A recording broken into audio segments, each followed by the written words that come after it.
Let's rate all of the eras of Ken based on how hard they slay. Starting with 1960s Ken, most of the time Ken had molded plastic hair and limited articulation. Ken's outfits were simple and subdued, but they were high quality and pretty creative, although I have to dock points for their very limited diversity. So 1960s Ken gets a 6 out of 10. Next! 1970s Kens are sinister. If I drank alcohol, I would not be trusting any of them to hold my drink. I appreciate the very 70s fashion, and I love mod hair Ken. Like, they tried making Ken fun for kids to play with. This era had a handful of black dolls, but it wasn't anything too crazy, so I'll give 1970s Ken a 7 out of 10.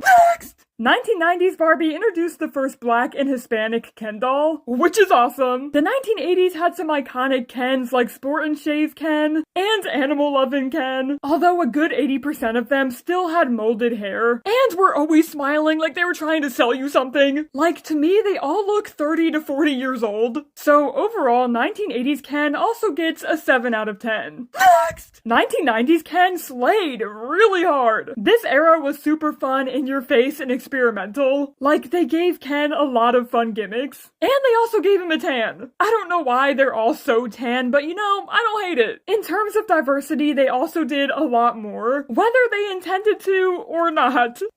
Earring Magic Ken.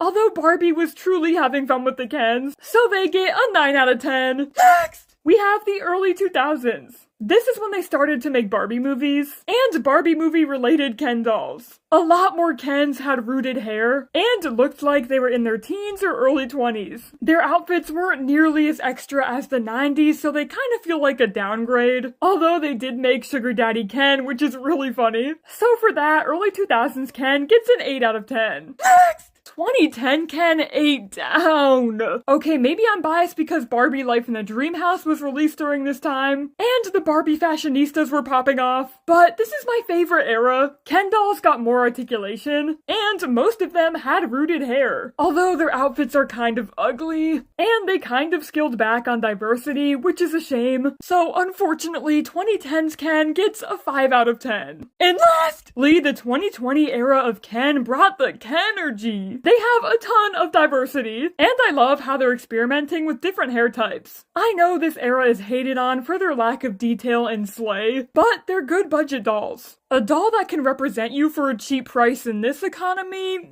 Yeah, I can get behind that. The Barbie movie also gave Ken some love and made a ton of good Ken dolls. Like, this era of Ken is definitely gonna be an iconic era to remember. So, hot take, 2020 Kens get a 10 out of 10.